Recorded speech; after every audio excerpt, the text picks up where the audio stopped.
안녕하십니까. 하루의 경제 주식 마무리 경주마 이재용입니다. 오늘 하루는 어떠셨습니까? 참 덥습니다. 그리고 우리 장은 답답합니다. 총체적으로 후텁지근합니다. 오늘 그래도 우리 코스피 지수 2400 탈환하면서 마무리가 됐고요. 앞으로 어떻게 되려는지 든든한 기수 세 분과 함께 분석해 보도록 하겠습니다. 어서 오세요. 네, 안녕하십니까. 네. 안녕하십니까. 자, 먼저 데일리 이슈부터 시작을 하겠습니다. 데일리 이슈 두 개 꼽아놨는데 LG 에너지 솔루션 관련 내용입니다. 오늘 마이너스 3% 이렇게 빠지다가 결국에는 2% 넘게 오르면서 끝났죠. 네. 이게 지금 내일 모레군요. 내일 모레 이제 엄청나게 보호 예수금이 나온다. 이렇게 돼 있는데 오늘 많이 떨어질 줄 알았는데 오르면서 끝났단 말이죠. 일단은 지금 보호예수 물량이 풀리는 것들을 본다면은 대부분이 대주주가 갖고 있는 거예요. 네. 그래서 기관이 갖고 있는 매물은 996만 주 정도, 전체 매물의 한 4분의 1 정도라는 부분들, 그리고 아직까지도 대기 매수세들이 남아 있다 보니까 오늘도 시장 흐름들을 본다면은 장중에는 굉장히 많이 빠졌지만 네. 장 후반으로 가면서 기관 투자자들이 굉장히 많이 샀고요. 그리고 외국인 순매수도 들어오면서 네. 낙폭을 다 만회하고 플러스 반전을 하면서 좀 마감을 했다라고 볼 수 있겠습니다. 걱정은 크지만 그래도 지금 그림에서 보시는 것처럼 대주주가 대부분을 보유하고 있기 때문에 유통 주식이 늘어난다라는 부분, 그런 것들이 또 다른 수급 변수가 될 수도 있다라고 생각하고 있습니다. 네, 이제 많은 분들은 또 LG 에너지 솔루션이 내일 모레 보호 예수 물량이 풀리면서 출렁하고 그게 이제 2차 전지는 물론이고 전체 증시에 영향을 안 좋게 미칠 것이다 이렇게 예측을 했었는데 네. 그 방향은 아닌 모양이죠. 근데 아직은 조금 예측은 안 됩니다. LG 네. 솔루션이 그래도 시가총액 2위이기 때문에 네. 이게 빠지게 되면 지수에도 영향을 미치는데요. 한번 좀 정리를 해드리면 LG 솔루션 1월 27일 날 상장할 때 총 네. 공모 주식 수는 2,300만 주였습니다. 2,300만 주였고 이제 그동안 15일짜리 1개월, 3개월인데 이번 7월 27일 날 해당되는 물량은 총 996만 주가 되고요. 네. 이 중에서 외국인 투자가들은 바로 팔 수 있습니다. 236만 주는 그들이 원하면 언제든 정리할 수가 있고요. 네. 가장 이제 걸리는 게 뭐냐면 공모 당시에 이제 보통 기관 투자가 중에서 이 고유 계정들이 갖고 있는 물량들이 좀 있습니다. 제가 좀 디테일하게 여러분 혹시 추가적인 자료는 LG 에너지 솔루션 1월 21일자 증권 발행 신고서에 들어가시면 네. 수치를 바로 확인할 수가 있는데요. 내용을 조금 간단히 살펴보면 일단은 운용사에서 하면 378만 주가 언제든지 나오려면 나올 수가 있고요. 네. 수치적으로는. 그리고 자문사가 보통 13만 주. 그리고 연기금까지도 334만 주니까 아직 완전히 해소됐다고 말하기는 좀 그렇습니다. 근데 중요한 거는 이게 이제 다 나올지 말지. LG 에너지 솔루션의 평균 일중 거래량이 대략 20만 주 정도가 됩니다. 네. 쉽게 말해서 악성 물량 자체가 100만 주만 나와도 5% 이상의 변동성 가져올 수가 있겠죠. 그래서 아직까지는 저는 사실 오늘 주가만 보고 뭔가 판단하기에는 락은 물량이 많은 건 사실입니다. 사실 여기에는 이제 고유 계정이 있고 집합 계정이 있는데 네. 집합 계정 같은 경우는 예를 들어서 8월 10일 내 예정되어 있는 MSCI 지수에 대한 유동 비율 증가 때문에 LG 에너지 솔루션을 보유할 수도 있고 추가적으로 매수하고자 하는 힘도 많아요. LG 에너지 솔루션은 1월 31일 날 상장하고 일주일 만에 MSCI 글로벌 스탠다드 대형주 지수에 바로 편입이 되어 있습니다. 네. 근데 이번 8월 일정은 뭐냐면 편입은 돼 있지만 거기에서 이제 비율을 증가시키는 거거든요. 지금 유동 비율이 10%가 되지 않기 때문에 그 비율 자체를 15%까지 올릴 수가 있어요. 그러니까 지금 이제 분석이 다양한데 LG 에너지 솔루션이 996만 주의 물량이 나옴에도 불구하고 그리 크지 않을 거야라고 이야기하는 거는 이 유동 비율에 대한 이슈 때문에 패시브 수급이 들어온다는 네. 거고 또 부정적으로 보시는 분들은 그래도 자문사가 레버리지를 일으켜가지고 우리 그런 이야기 많이 들었었거든요. 네. 5억짜리 자문사가 우리 개인 투자분은 한두 주 받기 위해서 바품을 팔았는데 네. 이럴 당시에 6개월 전 그런 사건이 있었습니다. 5억짜리 자문사가 500주 받았다 이야기 있었는데 그 물량들을 제가 조사를 해봤습니다. 여기서 나올 수 있는 전체 만약에 다 때리면 13만 주입니다. 그러니까 자문사 물량 13만 주는 충분히 시장에 소화할 수가 있는 거고요. 근데 그 외에 집합이나 고유 계정 같은 경우는 일정 부분 아마 MSCI 수급 이슈 또 그리고 LG 에너지 솔루션 실적 발표를 했어요. 이미. 네. 예, 실적 발표 이슈가 있었기 때문에 일단은 지켜봐야겠습니다만은 이런 거는 감각적으로 조금 전에 우리 팀장이 말씀하셨다시피 네. 빠질 거 있으면 오늘 많이 빠져요. 예. 내일까지 한번 지켜보시면 수요일이 좀 가늠될 것 같다는 생각 해봤어요. 네. 근데 이게 이제 공모가 30만 원? 그 정도에서 보면 20% 정도 지금 팔아도 수익이 나는 거죠. 네. 그래서 그 보호예술 물량이 풀리면서 그렇게 20% 정도 먹고 뺀다. 뭐 네. 이런 얘기도 있는 거고. 그다음에 네. 카카오페이 같은 경우에도 이 물량이 나오면서 많이 떨어지고 지금도 만회되지 않고 있잖아요. 조금은 이제 카카오페이랑 좀 다르게 볼 게 이제 LG에너지 솔루션 같은 경우에 아무래도 2차 전지의 성장성에 초점을 맞. 카카오페이가 글로벌적으로 사실 뭐 점유율을 갖거나 국내 사업 이외에는 사업을 하고 있지가 않기 때문에 네. 성장성이 사실은 완전히 다른 산업이어서 보호예수에 대한 물량에 대한 그 추례가 주가의 하락을 꼭 요인하는 건 아니다. 앞서서 이제 팀장님이랑 대표님께서도 말씀하셨다시피 저희가 이거 LG에너지 솔루션에 초점을 맞춰야 되는 거는 이게 일시적 하락인지 추세적 하락인지를 저희가 판단을 해야 될 것 같아요. 일시적 하락이라고 한다면은 오히려 장기 투자하려고 했던 그동안의 대기 수요들이 오히려 매수 기회로 삼을 수가 있을 걸로 좀 보이고 있고요. 네. 이게 이제 2차 전지의 성장성이 우리나라는 끝났다라고 좀 보고 기관과 외국인들이 매도하는 추세적 하락이라고 한다면은 충분하게 이제 주가가 전저점을 깨고 가는 모습들이 나와야 될 텐데 지금의 이제 LG 에너지 솔루션의 주가의 흐름이나 수급적인 측면을 보면은 LG 에너지 솔루션뿐만이 아니라 우리나라 지금 현재 시가총액 상위 종목들이 외국인들이 집중적으로 7월 달 들어서 사고 있습니다. 네.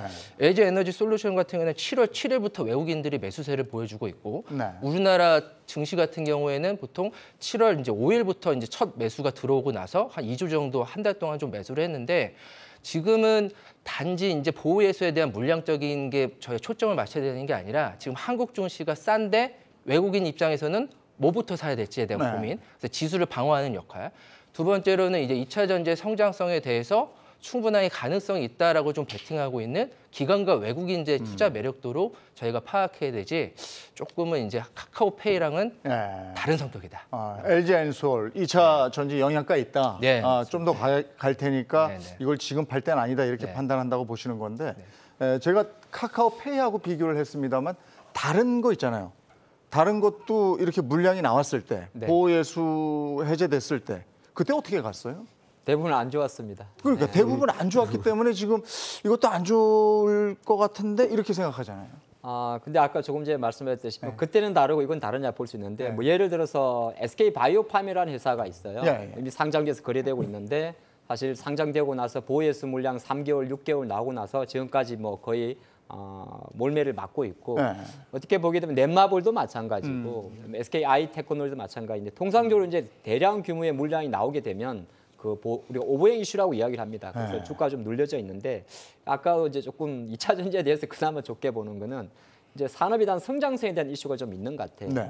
물론 다른 산업 관련주들도 뭐 바이오펀도 마찬가지, 카카오페이도 마찬가지고 성장성이 없다는 건 아닌데 또 올해 같은 상황에 봤을 때는 사실 이게 보호예수가 풀린다고 해서 이게 만약에 물량이 나오는 거하고 네. 팔 수는 있지만 팔지 않는 건 다른 거거든요. 조금 전에 말씀드렸던 SK 바이오팜이라든 이런 같은 건 실제적으로 악성 물량이 나와서 네. 물량이 수급 부담이 와서 주가가 하락한 경우고 LG에너지솔루션 같은 경우는 996만 주가 상장이 돼도 제가 대충 계산해 봤는데 제가 생각하는 맥스 물량 50만 주 정도 나올 것 같아요. 저는. 그러니까 50만 주를 이제 다른 50만 주에서 받아가 버리면 50만 주 숫자는 뭐냐면 또 근거가 있어야 되니까 아까 말한 저는 자문사 13만 주는 다 나온다 봅니다. 이거는 거의 레버리지 상품 때 나오는 거고 그리고 외국인 투자가들이 LG에너지솔루션을 처음에 받을 때 어떻게 받았냐면 75% 정도가 보호예수 없이 언제든지 팔 수 있게 해줬어요. 그 당시에 보니까 10% 정도 나오더라고요. 상장할 때. 근데 이번에 나올 수 있는 물량이 대략 230만 주인데 230만 주인데 계산해 보면 한 20만 주 이상. 그러면 50만 주 정도는 소화가 되는 거니까 일단 LG에너지솔루션은 사실 MSCI 이슈랑 같이 보시면 좀 좋을 것 같고, 그러니까 이거를 이제 카카오페이나 기존에 상장했던 거와 연결시키기에는 또 이게 그게 있잖아요. 이건 또 MSCI 종목입니다. 네. 그게 제가 보니까 가장 큰 차이 같아요. 네. 근데 LG엔솔이 내일 모레 이제 풀리면서 시장에 충격을 주든 충격을 주지 않든 간에 2차 전지에 영향을 미칠 것이고 전체 주가에도 어떤 영향을 미치겠죠. 뭐 일단은 시가총액이 워낙 크다 네, 보니까 뭐 물량이 쏟아져서 뭐 출렁인다라고 하면 네. 지수에는 영향을 주겠죠. 그런데 일각에서 제기하는 얘기들은 거기에서 나온 물량을 현금으로 갖고 있을 것인가 네. 팔았으면 뭔가 또 사지 뭔가 않겠어요? 또 사야 되는 네. 거 아닌가라는 생각을 하고 있어서 지금 기관 수급이 좀 비어 있는 쪽들 좀 대형주들이 네. 좀 반대로 수혜를 받을 수 있겠다라는 생각도 조금은 하는 것 같더라고요.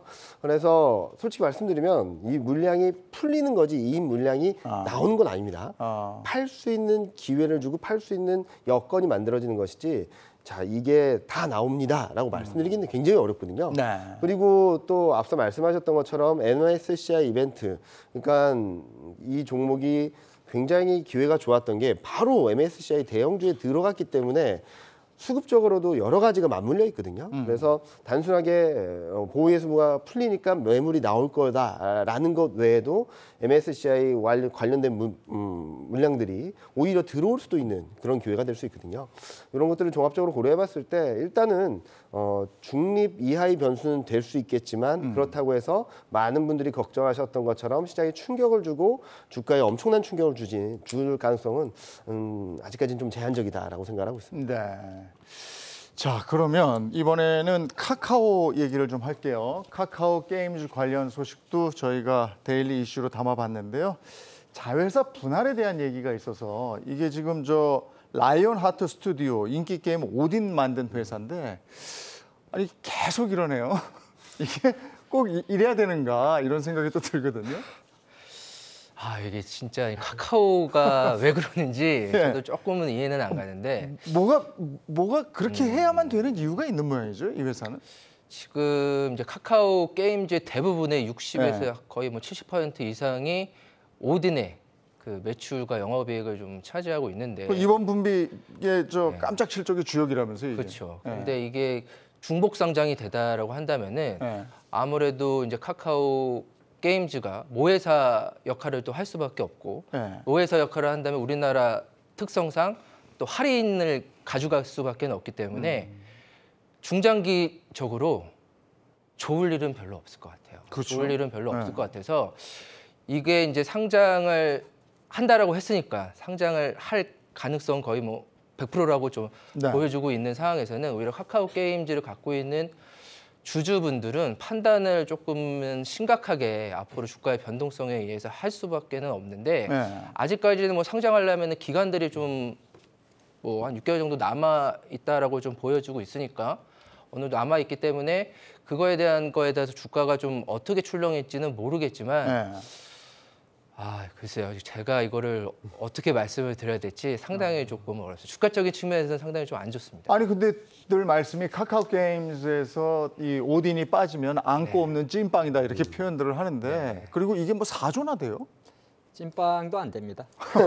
이건 거의 찐빵도 안 됩니까? 반죽 수준이에요. 왜 그러냐면 이건 냉정하게 저는 말씀드리고 싶은데 카카오의 명백한 과욕입니다. 이유는 실제적으로 카카오 게임즈 지금 상장의 주역은 바로 네. 오딘이거든요. 그러니까 카카오가 상장되기 전에 어떤 회사였는지 아시겠지만 카카오 게임즈는 플랫폼 퍼블리시 역할을 갖고 있습니다. 최근에 이제 일본 게임 자체를 우마무스메라는 일본 게임 자체를 카카오가 퍼블리싱하면서 잠깐 주가 움직인 게 있었지 않습니까? 근데 오딘의 실제적인 주역 이 라이온하트 스튜디오를 따로 지분 50% 갖고 있습니다. 카카오 게임즈. 근데 이걸 상장한다는 말은 말 그대로 무적 분할과 똑같은 거거든요. 그럼 카카오 게임즈는 라이온하트에 결정적으로 지분법을 갖게 되는 거고. 그럼 카카오가 상장할 당시부터 우리가 어떤 고민을 했었냐면 카카오 게임즈가 도대체 자체 게임 중에서 잘하는 게 뭐 있냐. 네. 그래서 기다려준 게 오딘이었는데 여기서 이제 오딘을 상장한다는 말은 그렇고 오딘의 실제적인 개발사 라이온하트를 상장하고 오늘 또 보니까 7월 22일자로 코스닥 심사위원회에다가 상장 예비 심사 청구서를 냈더라고요. 그럼 아마 절차적 기준으로 보통 6개월 전후 기간에 상장을 하게 되는데 그러면 똑같습니다. 우리가 LG화학 투자하다가 그렇죠. 예, 예. 똑같은 거예요. LG엔솔. 예. 뭐 그렇기 때문에 제가 생각할 때는 이미 이제 처음 나온 이야기는 아니고 카카오 게임즈는 이미 이 이슈가 나온 몇 개월 전부터 주가가 내려와 있었는데 예. 이제 상장 예비 심사 청구서까지 제출했다는 것 자체는 밀어붙이겠다는 겁니다. 네. 그럼 주가 관점에서는 저는 맞습니다. 만약에 오딘을 본다면 오히려 카카오 게임즈를 매도하고 라이언 또 스튜디오를 매수해야 되지 카카오 게임즈를 오딘의 지분법 평가익만으로 끌고 가기에는 시장의 크레딧은 엄청나게 안 좋지 않나 그리 보겠습니다. 이런 거 규제한다고 그러지 않았었어요? 네, 지금 물적 분할이나 네. 자회사 분할에 대해서는 규제를 한다고 했는데 그게 법적으로 제도가 마련되지 않다 보니까 아직까지는 좀 허점이 있다라고 생각하고 있고요. 네. 이런 과정에서 좀 중요하게 봐야 될 것은 자회사와 모회사 또는 어떻게 본다면 지주회사 성격으로 만들어지고 이제 돈을 버는 회사는 따로 있는 그런 흐름들로 갈 수도 있겠는데 여러 가지 기업들에 대해서 이런 비슷한 논란이 계속 있는 것 같습니다. 네. 이런 과정에서는 아마도 자회사와 모회사 관계이긴 하지만 모회사가 돈을 버는가, 네. 돈을 벌 수 있는 구멍이 있는가, 그리고 자회사만 성장을 하고 모회사는 이 지분을 가지고 그냥 지분법 평가만 받는가라는 거에 따라서 모회사의 성장이 이렇게 주가가 많이 엇갈릴 것 같거든요. 네. 근데 앞에 대표님이 말씀해주신 것들을 본다면 진짜로 돈을 버는 자회사를 따로 떼어놓고 모회사는 또다시 네. 좀 빈 껍데기 같이 되는 것 같은 분위기라서 조금은 투자에 좀 주의해야 될 필요가 있지 않나라는 생각을 하고 있습니다. 아니 카카오 가지고 있는 분들 가뜩이나 힘든데 자꾸 이런 얘기 나오면 내 거 더 힘들어지는 거 아닌가 이런 생각이 들 텐데 진짜 왜 이러는지 모르겠습니다. 자, 이슈 정리는 여기까지 하고요. 이제 우리 시장으로 다시 와 보면 오늘 2,400을 탈환을 했습니다. 2,400 지난주 금요일인가 내줬다가 네.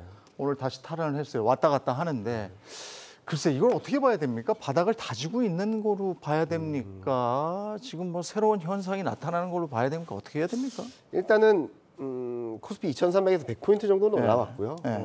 제가 중요하게 보는 것은 기술적 반등 보면은 진행 중이다라는 생각을 하고 있습니다. 일단 낙폭과대주, 대형주들, 성장주들, 수출주들이 좀 반등을 주도하고 있는데 코스피가 등락을 보이는 과정에서도 뭐 반도체, 인터넷, 2차 전지, 뭐 IT 하드웨어 이런 쪽들은 전저점을 깨지 않고 계속 저점을 높여갔거든요. 네.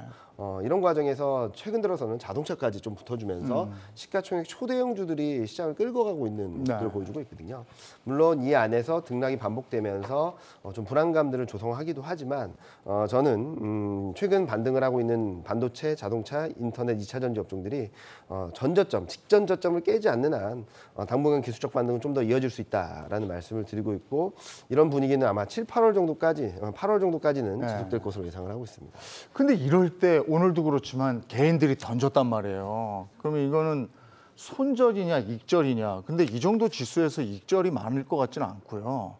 손절하고 증시를 떠난다 개인들이 그렇게 봐야 되는 겁니까? 그렇게 볼 수도 있고 실제적으로 6만전자 탈환되고 나서 개인 매도가 가장 많은 종목이 네. 삼성전자입니다. 네. 삼성전자인데 물론 올해 억눌려 있었던 것도 있고 워낙 6월 달에 장에 급락이 가팔라다 보니까 또 7월 달에 이제 대형 이벤트 이번 주 후반에 있죠. 미국이 금리 올리는 부분. 네. 이런 것 자체에 대한 불안감 자체가 일단 현금화를 하자는 시각이 좀 크지 않나 그렇게 봤고요. 물론 종목마다 조금 다르겠습니다만은 사실 이거는 기관 투자가도 마찬가지, 외국인도 마찬가지고 대부분이 현재 상황을 사실 두려워합니다. 네. 적극적으로 매수하기보다는. 그래서 올라는 왔지만은 이게 조금 안정을 보이려 그러면 한 10% 정도가 올라가면 괜찮아요. 그러니까 그게 그래야 내려가더라도 밑에 지지선이 있는데 이제 대략 아까 100포인트 말씀하셨지만 이게 퍼센테이지를 환산하게 되면 이게 10%가 안 되거든요. 네. 그러니까 우리 지수 기준으로는 한 2,500까지는 와야 조금 이제 투자가들의 마음 자체가 편안해지는 거라 아직 그런 불안한 지수대에 있다. 코스닥은 좀 좋아졌어요. 얼추 800선까지면 지수 환산하면 대략 10% 정도 올라왔으니까. 그래서 코스닥 두시면 좋은데 코스피 쪽은 좀 약하고 또 한편으로는 뭐냐면 지수가 오른 거지 코스피 종목이 오른 건 아니고 네. 예, 그러한 불안감이 좀 상존하지 않나 그리 봤습니다. 삼성 같은 경우는 오늘도 오르다가 끝판에 가서 뚝 떨어지더라고요. 네, 네. 이거는 개인 물량이 막 나와서 그런 건가요? 보통 이런 거는 뭐 개인들 물량도 있고요. 기관들 물량들도 일정 부분이 있는데 저는 이제 이 시장을 최근에 좀 보면은 네. 시장의 색깔이 개인들은 확실히 의심하는 것 같고요. 외국인들은 이 정도면은 싸다라는 게 확실한 것 같아요. 이게 시가총액 상위 종목들의 순매수가 거의 이제 동시적으로 같이 사는 것들을 저희가 바스켓으로 사는 네. 것들을 좀 보면은 오늘도 외국인이 좀 사주고 7월 14일부터 본격적으로 외국인들이 좀 매수세를 하는 것들은 2,300포인트에서는 이제는 살 때는 됐구나.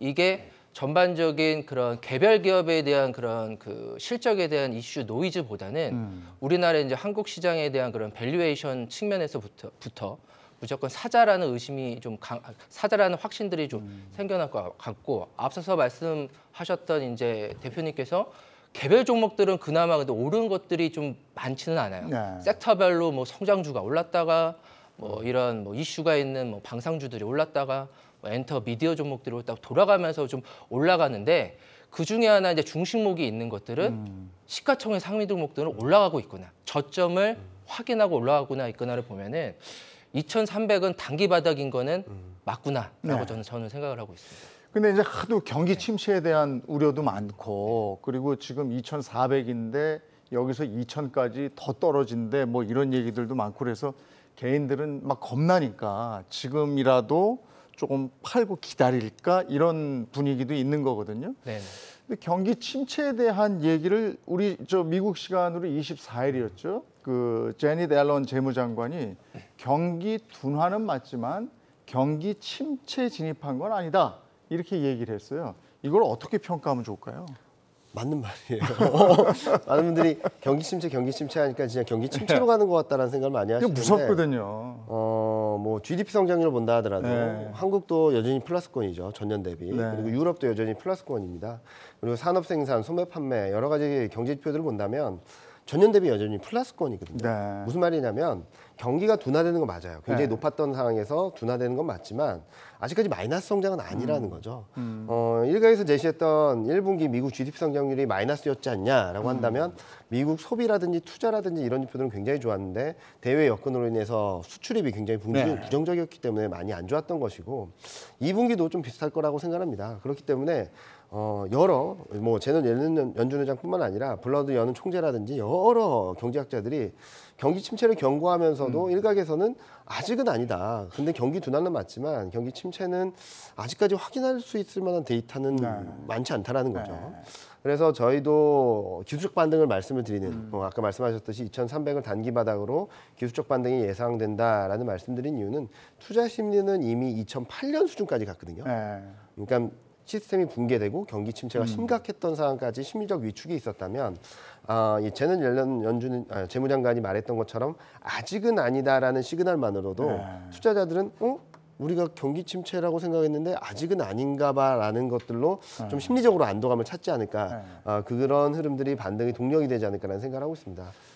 그러니까 경기 침체에 대한 공포를 다들 느끼고 있으니까 지금 침체까지는 아니고 뭐 둔화된 건 사실이에요 하면서 조금 이제 그 편안하게 해주는 그런 멘트로 생각을 하시는 거군요. 아니 근데 진짜 데이터를 보면 진짜 그래요. 그러니까 침체는 아니다. 네, 침체는 아직까지 볼 수 있을 만한 시그널은 없습니다. 네. 가능성은 열려 있고 확률은 조금씩 높아지고 있어요. 왜냐하면 베이지북에서도 12개 지역 중에 5월 달 베이지북에서는 12개 지역 중 3개 지역에서 침체 우려가 커지고 있다. 6월 달에는 5개 지역에서 침체 우려가 커지고 있다. 좀 확률은 높아지고 있는데 그렇다고 해서 어떤 경제 지표가 마이너스 3%, 5% 이렇게 나오는 건 없거든요. 그렇기 때문에 솔직히 말씀드리면 옐런 재무장관이나 여러 전문가들이 왜 경기 침체를 볼 만한 데이터는 없는데 왜 이렇게 시장을 이렇게 걱정을 하지라고 생각을 할 정도로 시장은 거기에 대한 경기 침체에 대한 공포들을 굉장히 많이 사고 있다라고 생각하고 있습니다. 이게 어쨌든 미국도 그렇고 우리도 그렇고 전 세계가 경기 침체의 우려 때문에 모든 증시가 지금 눌려지고 있는 건 사실이잖아요. 네. 네. 네, 뭐 술은 마셨지만 음주운전은 안 했다. 말과는 조금 다른 건데요. 있지 않습니까? 솔직히 우리가 침체나 둔화나 그게 그거예요. 먹고 살기 힘든 겁니다. 장 안 좋은 건데. 이제 옐런 재무장관 입장은 당연히 재무장관의 입장이니까 본인 입에서 침체란 말 나오면 안 되는 거죠. 그렇죠. 예, 안 되는 거고 이제 전 정권의 뭐 공화당 재무장관 지내신 분들은 침체라고 이야기할 거고 그렇게 보는 관점인데 둔화와 침체가 뭐가 다릅니까라고 이야기를 한다면 둔화 같은 경우는 이제 성장세에 꺾이는 거죠. 침체는 아예 가라앉아 있는 거고. 근데 이게 참 재미난 게 당장 이번 주에 미국이 2분기 GDP 예비치 발표합니다. 근데 예상치가 지금 잘해야 플러스거든요. 근데 만약에 정말 마이너스 나오게 되면 우리가 배운 거와 여기서 저는 옐런 장관이 또 같은 이야기를 할지 궁금해요. 이게 마이너스 2개 분기 연속 마이너스면 교과서에서는 굉장히 침체라 정의를 하거든요. 정의라는 표현보다는 표현을 해야 되는데 일단 뭐 예상치 자체는 약간 플러스 정도를 보고 있습니다만 사실상 이거는 말의 장난일 뿐 제가 볼 때는 우리는 사실 둔화와 침체의 길을 가고 있지 않나 그리 보는 게 좋을 것 같고 그럼에도 불구하고 연준 의원들이나 재무부 장관의 수장들이 침체는 아니라고 자신 있게 말하는 거는 그 근거에 그 출발점에 바로 인플레이션 정점이 있기 때문이 그러지 않나 봅니다. 네. 오히려 인플레이션에 대한 정점에 대한 시그널이 있기 때문에 지금 현재 글로벌의 어떤 수치가 안 좋아. 실제적으로 지난 금요일도 미국이 서비스업 지수 예비치가 50을 이탈했습니다. 네. 그러다 보니까 좋은 지표도 있고 나쁜 지표도 공존하는 상태다 보니까 그 출발점이 전부 다 인플레이션 정점. 그러면 저는 딴 거 하나만 보면 될 것 같아요. 실제적으로 이번에 미국이 75 베이시스 포인트의 금리를 인상하는 과정에서 이제 7월달, 8월달 데이터에서 실제적으로 정점에 대한 조금 더 자신 있는 시그널, 네. 그게 아마 오히려 옐런 장관의 지금 립 서비스보다 정확한 어떤 지표지 않나 그리 봤습니다. 근데 우리가 공포도 느끼지만 우리나라 지수에 대해서 또 이렇게 무뎌지는 것도 있는 것 같아요. 그러니까 6월에 CPI 지수 보면 네. 9.1 으악 수준인데 네. 그 5월 때보다는 별로 그렇게 큰 반응은 아니었잖아요. 이미 저희가 그 원자재 가격이 하락하고 있는 것들을 보고 있기 때문에 네. 곡물 가격도 고점 대비 빠지고 있고 금속 가격도 고점 대비 거의 좀 네. 반토막되고 원유 가격도 지금 뭐 90달러로 WTI 기준으로 90달러 좀 빠지고 있기 때문에 아 물가 지수들은 빠지고 있구나를 다들 이제는 어느 정도는 인지를 하고 있는 것 같아요. 네. 그게 예전의 수준으로는 못 돌아가지만 네. 최고의 피크는 찍었구나라는 거를 인지를 하고 있기 때문에 저희가 침체라는 용어가 침체다 아니냐보다 중요하기보다는 저희가 주가가 이제 가냐 안 가냐가 네. 중요한데 더 이상 나빠지는 것들에 대한 불확실성들이 어느 정도 해소가 됐다면 예측이 가능하다고 한다면은 주가는 더 악화된 지표가 일시적으로 나올지라고 하더라도 저점을 깨고 가기는 저는 쉽지는 않을 것 같아요. 주식은 불확실성이 가장 두려운 거기 때문에 네. LG 엔솔 같은 경우에도 오히려 보호의 수가 풀리는 게 불확실성 해소를 보듯이 네. 이제 대부분의 것들이 대다수 국민들이 이제 다 알잖아요. 경기 침체래, 네. 물가가 비싸대. 그러니까 모르는 분들이 다 없기 때문에 현재 국면에서는 크게 저희가 예측 가능한 범위 내에서의 지표들이 나올 걸로 좀 보이고 있어서 크나큰 악재는 아닐 거라고 좀 생각하고 있고요. 예. 그런 측면에서 봤을 때는 지금은 고용이 중요한데 고용은 생각보다는 좋아지고 있고 네. 그다음에 앞서서 이제 말씀하셨던 것처럼 앨런 장관은 성장이 좀 느려지는 것. 저희가 성장이 느려지기 때문에 느려지는 성장에서 더 고성장할 수 있는 섹터군과 종목이 무엇이는지를 거기에 저희가 더 집중해야 될 때가 아닌가라고 생각하고 있습니다. 그러니까 지금 연준은 양적 긴축이라든지 금리 인상이라든지 모든 카드를 다 쓰고 있잖아요. 그래서 지금 또 나오는 얘기는 좀 과도하게 긴축하는 거 아니냐 이런 얘기에 대해서는 어떻게 생각하세요? 일단은 뭐 여러 가지 의견이 있을 수는 네. 있지만 지금 현재 본다면은 저는 7월 FMC를 지나면은 그런 논란들은 좀 수그러들 거라고 네. 생각하고 있거든요. 이제 7월 FMC 이번 주에 지나고 8월 10일 날 네. 이제 물가를 확인하게 됩니다. 7월 물가를. 근데 6월 물가가 왜 이렇게 9.1%까지 올라갔냐? 또 유가입니다. 또 유가입니다. 네. 유가가 너무 많이 오르는 CPI에서는 많이 올랐죠. 근데 네. 최근 유가 흐름이나 미국에서 거래되는 가솔린 가격이나 이런 것도 보면은 고점 대비 20%가 빠졌거든요. 요즘에 주유소 가보면 조금 느끼겠어요. 네. 좀 떨어졌더라고요. 그런데 6월 CPI는 반영이 전혀 안 됐어요. 오히려 더 높은 것으로 네, 나타나서 네. 그래서 바이든 대통령이 6월 CPI 공개되자마자 기자회견을 통해서 굉장히 화를 내는 듯한 모습을 보여줬어요. 네. 왜냐면은 분명히 유가는 떨어졌고 가솔린 가격도 떨어졌는데 왜 CPI는 반영이 되지 않고 더 올랐냐. 네. 에너지 기업들 문제가 있는 거 아니냐. CPI 통계 자체가 문제가 있는 거 아니냐. 네. 이럴 정도로 화를 냈거든요.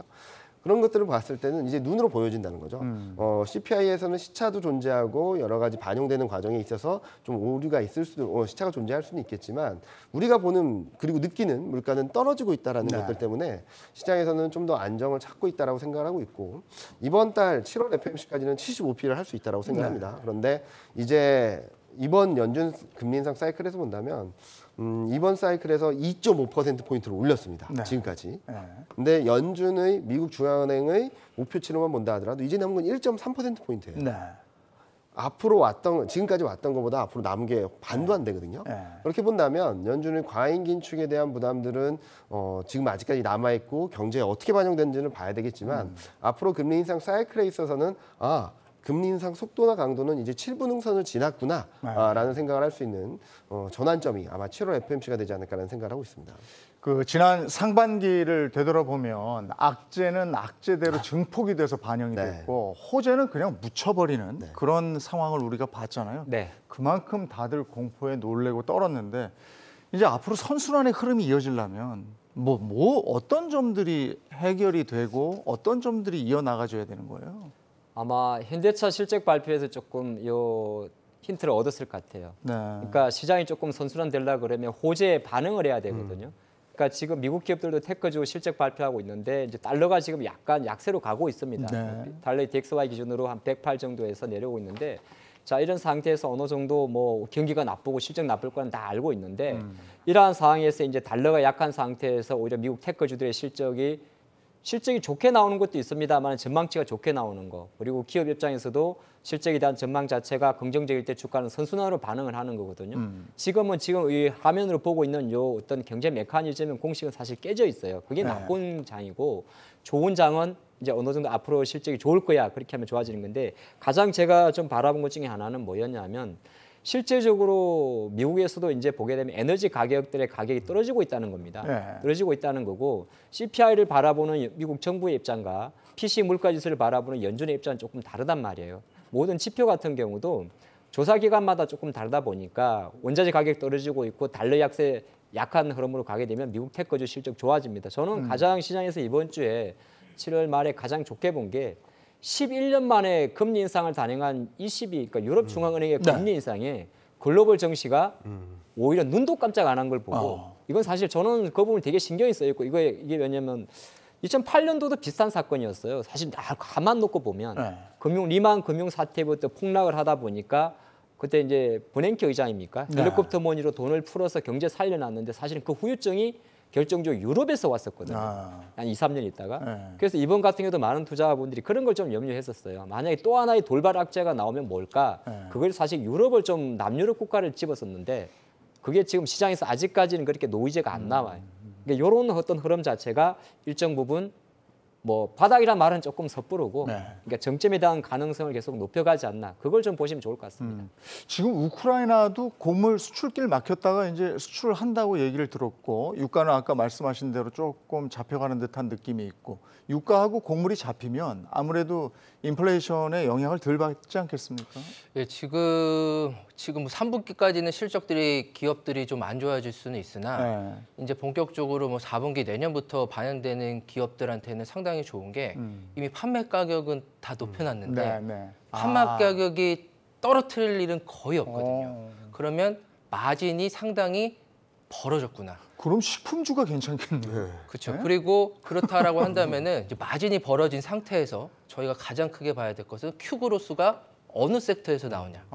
매출의 확대가 많이 되면서 마진이 원자재 때문에 좀 부담이 많이 됐던 기업들은 아마 실적이 내년도에 상당히 좋아질 수가 있을 걸로 좀 보이고 있어서 원자재 가격의 하락은 일시적으로는 뭐 경기 둔화를 예측하고 수요가 둔화되니까 뭐 매크로 환경 쪽에서 그걸 안 좋은 거를 보여줄 수는 있으나 일정한 수요가 좀 뒷받침되고 있고 경기에 대한 체력이 좀 보여준다라고 한다면은 기업들 입장에서는 상당히 좀 호재가 될 수가 있죠. 저희가 한번 올랐던 가격이 밥값도 그렇고 제품 가격도 그렇고 공산품들이 내려가는 경우들은 거의 없거든요. 그러니까 뭐 휴대폰들이 내려갈 일이 거의 없고요. 그러면은 이제는 뭐 삼성, 애플, 뭐 현대, 테슬라가 오히려 마진을 크게 먹을 수 있구나. 그래서 초대형 수출주들에 대해서 오히려 더 긍정적으로 작용할 수밖에 없구나라고 좀 생각을 하고 이런 상황에서는 지금 말씀해주신 것들은 다 대형주인데 뭐 식품 좀 괜찮은 섹터는 식품 이런 관련주인가요? 근데 식품은 개인적으로는 저희가 먹는 거에 좀 한계가 있기 때문에 주가가 사이클이 있습니다. 주가가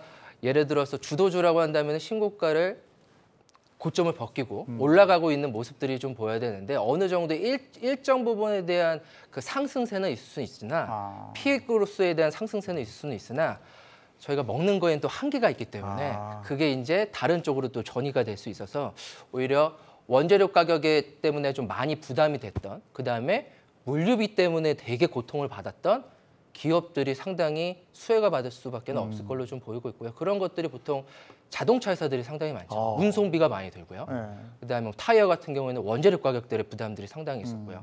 뭐 휴대폰도 그럴 수도 있고 반도체도 그럴 수 있고 다 같은 제조업 기반으로 한 제품들이 오히려 일시적인 공모가보다는 전반적인 원자재 가격 하락에 큰 수혜를 좀 받을 수가 있을 것 같고 최근에 러시아를 보면은 어느 정도는 조금 도와주려고 하는 것 같아요. 뭐 오늘도 뭐 새벽에 공격을 했다고는 하지만 제스처는 그나마 좀 열어줄게. 콩물도 열어주고 가스관도 열어주고 그냥 화끈하게 열어주지 또 겁을 줘요 그래. 그렇죠. 가스관도 뭐 막을 것처럼 하지만 실질적으로 또 막지는 않고.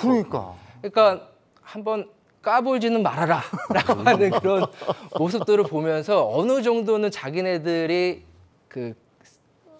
원자재 가격에 대한 것들을 조금은 좀 용인하는 모습들이 좀 보여주는 것 같아요. 까불면 다쳐 경고는 네, 하면서 경고는 숨통은 틔워주고. 네. 그러니까 앞으로 이제 숨통이 좀 틔워지는 네, 그런 네. 구조로 갈 것이다. 그리고 이번 주가 지난주에도 저희가 얘기했지만 이번 주에 눈여겨봐야 되는 지표들이 많더라고요. 많죠. 그거 네. 좀 하나씩 짚어보면서 좀 설명 좀 해주시겠어요? 일단 뭘 봐야 되는지? 가장 중요한 이벤트는 28일이죠. 네. 28일 새벽 3시에 FMC 성명서 FMC가 있고 네. 그리고 28일 저녁 9시 반에 한국 네. 시간으로 말씀드립니다. 미국 2분기 GDP가 나옵니다. 네. 이 두 개가 잘 맞물려 간다면 통화 정책에 대한 부담은 좀 진정되고 네. 경기 침체에 대한 우려는 좀 완화되는 그림으로 네. 생각을 할 수 있겠거든요. 자, FMC 때 75bp 금리 인상한다는 거는 네. 몇 달 전부터 알고 있었습니다. 네. 많은 투자자들이. 그래서 일단 중요한 것은 파월 연준 의장이 기자회견에서 어떤 코멘트를 하는지, 특히 최근 물가가 CPI가 9.1을 넘었는데 네. 물가에 대한 판단, 정점을 통과한다라는 시그널을 보여주게 된다면 굉장히 안도할 수 있다고 네. 생각하고 있고요. 그리고 경기에 대한 판단, 아까 옐런 재무장관이 말했던 것처럼 둔화는 맞지만 아직 경기 침체를 뭐 걱정하기에는 시기상조다라고 하는 두 가지 조합이 맞물려지면 저는 굉장히 좋은 시그널이라고 생각하고 있습니다. 그리고 그보다 더 중요했던 것은 앞서 대표님이 ECB 통화정책회의를 말씀해 주셨는데요. 빅스텝으로 11년 만에 금리 인상을 시작했습니다. 네. 그런데 앞서 말씀드렸던 것처럼 이제 FMC는 7월을 기점으로 금리 인상 속도나 강도가 확 떨어지게 되는 네. 구간으로 들어가거든요. 네.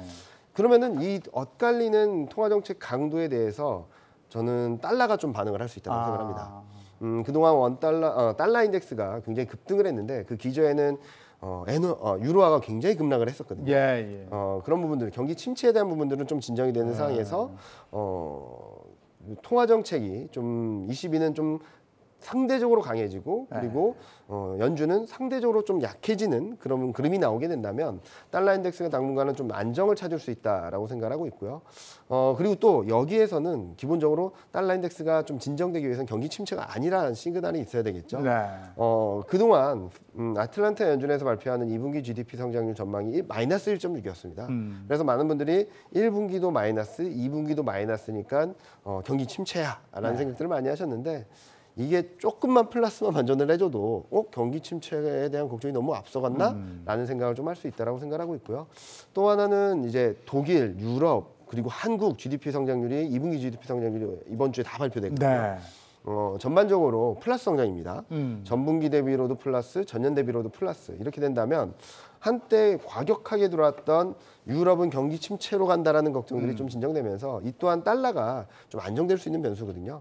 그래서 저는 이번 주 여러 가지 통화 정책, 경제 지표 발표 이벤트를 통해서 달러가 좀 진정되고 원달러 환율이 좀 안정이 되게 된다면 국내 증시도 지금 2,400선대에서 등락을 반복하고 있는데 좀 더 위쪽으로 바라볼 수 있는 네. 룸이 생기지 않을까라는 생각을 하고 있습니다. 야, 저는 경주마 진행하면서 오랜만에 오늘 좀 안심이 돼요. 너무 그동안 비관적이었었는데 운명의 한 주가 왔습니다. 약간 돌아서는 듯한 느낌도 있는데 이번 주 봐야 된다는 얘기잖아요, 네. 그렇죠? 이번 주만 잘 지나가면 저는 8월 10일까지는 좀 한 당이 2,500선대로 레벨업되고 8월 10일, 7월 CPI를 확인한 다음에는 거기서도 잘 풀려가면 2,600선대도 한번 바라볼 수 있는 시장이 열리지 않을까라는 생각을 하고 있어서 지금 솔직히 말씀드리면 하루하루가 살얼음판 같긴 해요. 아니 살얼음은 6개월이 살얼음이죠. 지금 6개월 동안 살얼음인데 네. 이번 주는 더 살얼음이군요. 근데 좀 올라가는 상황에서 살얼음판이라서 코스피가 막 바닥을 깨고 내려가는 상황에서 바라보는 것보다는 조금은 위쪽으로 바라볼 수 있는 계기가 만들어지지 않을까라는 생각을 하고 있습니다. 어쨌든 그 이번 주 잘 넘기고 가서 보면은 새로운 희망을 볼 텐데 네. 이럴 때 이제 주식 너무 지쳐가지고 6개월 동안 팔고 떠나는 분들이 계셔서 그런 분들한테는 어떤 얘기를 해주고 싶으세요? 근데 약간 저는 아까 여기 일정에서 그런 생각도 해봤습니다. 좋습니다. 시장이 바라는 대로 75 베이시스 포인트를 인상을 해주고 달러 약세 가지고 뭐 파월 의장의 발언에서도 긍정적으로 발언했는데 정시가 안 움직이면 뭘까 이런 생각을 안 움직이면 그랬는데도 안 움직일 수도 안 있는데 움직이면 그럴 수도 있어요. 제가 저도 여기서 추가적으로 최근에 다 좋아요. 뭐 달러 꺾고 하는 한 가지 딱 걸리는 게 있습니다. 이거 저는 그 새벽 3시에 보려고 해요. 28일 날. 아침에 봐야겠구나. 28일. 네. 왜 뭐냐면 네.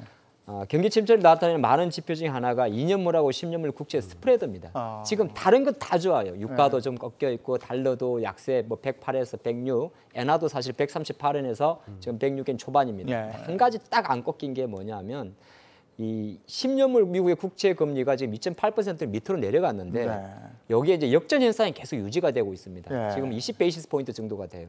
근데 이게 정말 만약에 금리 75bp 올리고 여기 정점이면 국채 금리는 오르거든요. 이 발표되자마자 국채 금리 바로 위로 튑니다. 위로 튀는데 가장 중요한 게 뭐냐면 스프레드가 양전환을 해야 돼요. 이게 여전히 지금 국채 채권 금리 자체가 지금 표로 나오는데 10년물이 2.8, 2년물이 3.0이잖아요. 금리가 기간이 길면 당연히 이자가 높아야 정상이지 않습니까? 그렇죠. 저걸 역전 현상이라고 이야기를 합니다. 그 말은 경기 침체에 대한 전형적인 시그널인데 좀 지켜볼 거는 이번 주 내내 뭐 금리에 대한 발표도 중요하겠습니다만은 10년물과 2년물의 차이가 정수로 바뀌는지 요걸 조금 더 만약에 정수로 바뀌면서 올라가면 그때는 뭐 저도 한번 높이 외쳐보고 싶네요. 네, 그게 전까지는 계속 좀 저거 좀 집중해서 보시면 좋을 것 같습니다. 28일이라 이거죠. 네. 28일 날 요거 본다 이거죠. 달력에다가 네, 동그라미 28일입니다. 28일. 오늘이 25일, 25, 26, 27, 28. 목요일. 네. 목요일. 봐야 되겠습니다. 이거 말고도 또 그 매크로 기업들 실적 발표 있지 않습니까? 네, 빅테크 기업들이 이번 주는 그러니까 한국도 본격적인 실적 시즌으로 들어가는데 이번 주는 아마 미국 쪽을 좀 많이 바라보셔야 될 것 같아요. 빅테크 기업들이라 그래서 26일에는 뭐 마이크로소프트 그리고 알파벳 그리고 27일에는 메타, 28일에는 애플, 아마존 뭐 내놓으라 하는 기업들의 실적이 공개되는데 최근 주가가 한동안 굉장히 안 좋았죠. 그런데 저는 조금 실적 발표에 있어서도 조금 긍정적으로 보는 부분 중 하나는 우리나라 기업들도 실적이 안 좋다 하더라도 주가 이익 전망보다 주가가 많이 떨어져 있으면 좀 반등을 했었던 모습들을 보여줬었거든요. 그런 것들이 또 한 번 미국 증시에도 좀 반영이 될지 좀 봐야 될 것 같고 그리고 미국 증시도 뭐 절대적인 밸류에이션 높다 하더라도 과거 평균으로 봤을 때는 평균 수준 밑으로 내려왔다 좀 최근 회복을 하고 있는 과정이거든요.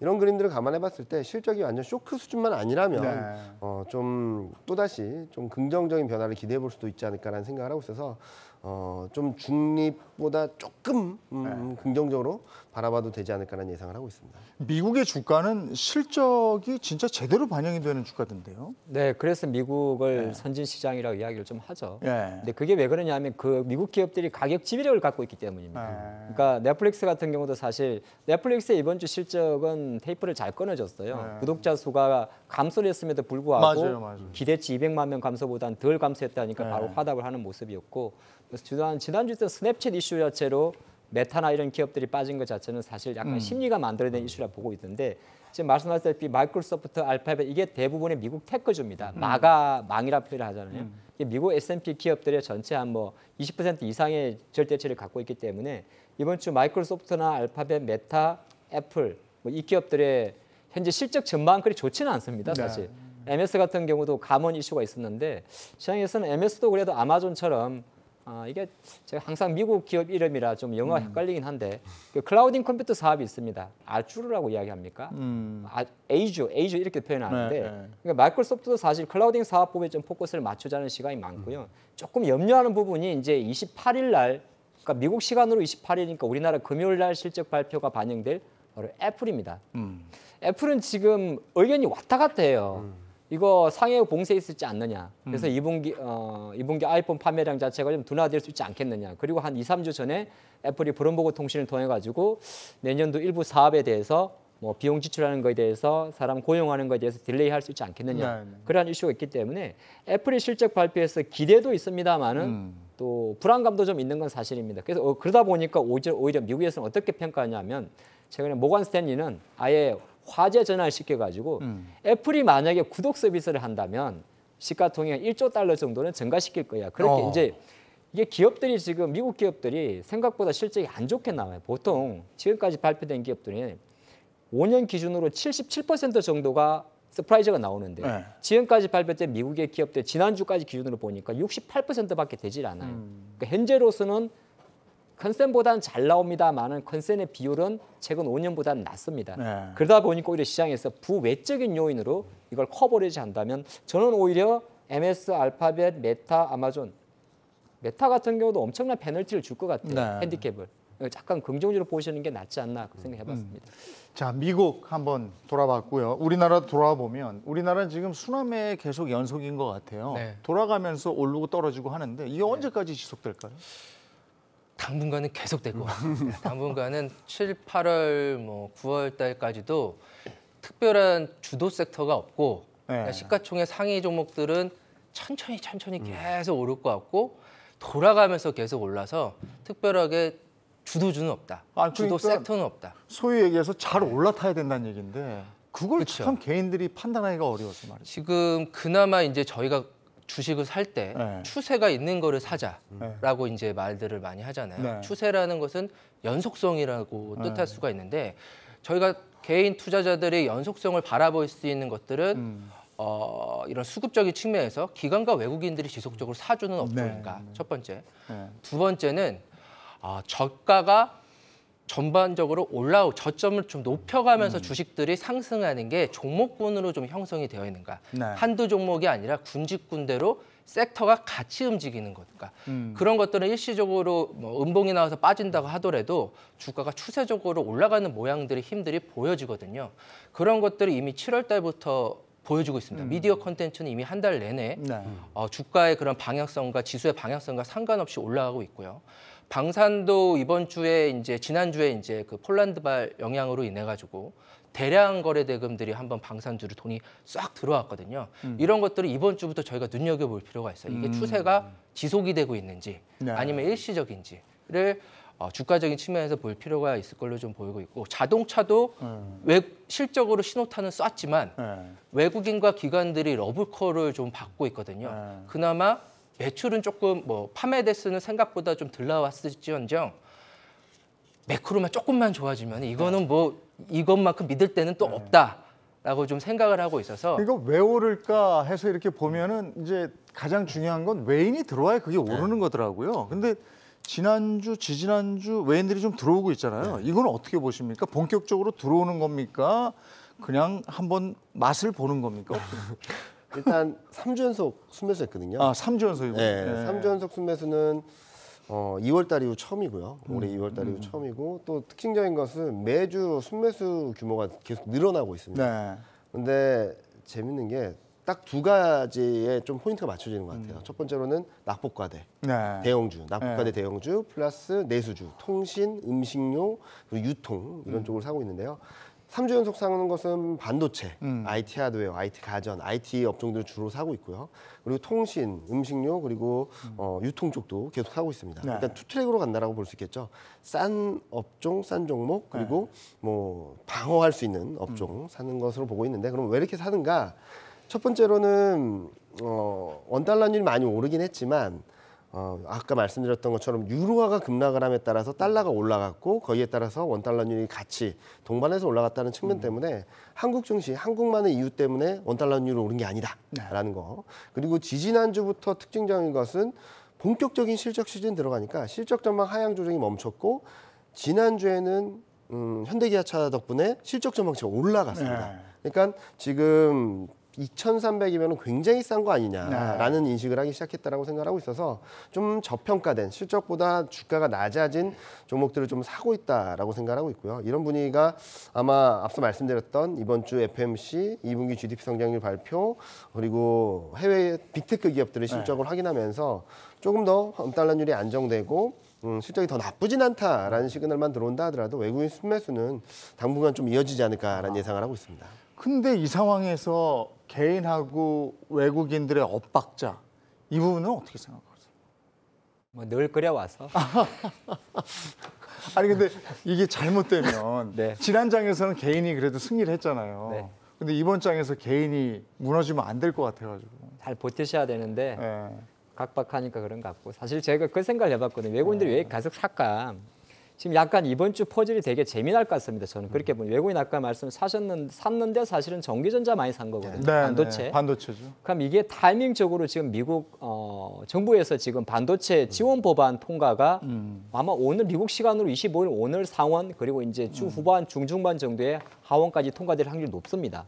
여기에 오죽하면 지난주에 뭐 삼성전자가 뭐 200조 원에 넘는 그 투자 금액을 이미 준비하고 있다는 그런 약간 미확인된 글도 좀 돌았던 것도 좀 있고 여기에 가장 큰 하도가 치포 동맹이죠. 네. 치포 동맹. 예. 그래서 한국, 미국, 대만, 일본 여기에 일정 관점에서 봤을 때 하필 또 펠로시 의장이 대만을 방문하는 일정이 있습니다. 그러다 보니까 모든 투자 자금 자체가 어떻게 보게 되면 기다렸다가 같이 이렇게 딱 쏘는 것처럼 미국 금리 발표하고 애플 실적 발표에 뭐 치포 동맹 그리고 미국 정부의 뭐라고 할까요?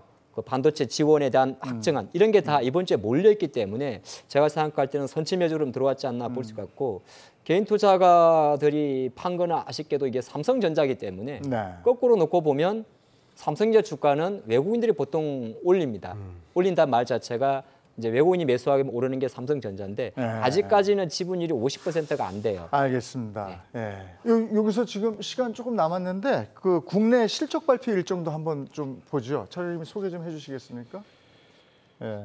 27일 날 SK 하이닉스 또 LG 에너지 솔루션 있고 28일에 예, 27일 날 이제 SK 하이닉스, LG 에너지 솔루션, 위메이드, 삼성물산이 이제 실적 발표를 하고요. 28일 날 삼성전자, 아모레퍼시픽, S-오일이 하는데 사실은 이제 삼성전자가 실적 발표한 후에 어떤 말들을 하는지가 이제 가장 중요한 좀 포인트로 저희가 좀 봐야 될 것 같고 29일은 아무래도 2차 전지인 삼성 SDI와 SK 이노베이션이 좀 발표를 하면은 전반적으로 굵직한 회사들은 좀 발표가 다 되었다. 오늘 결론은 28일이 굉장히 중요해요.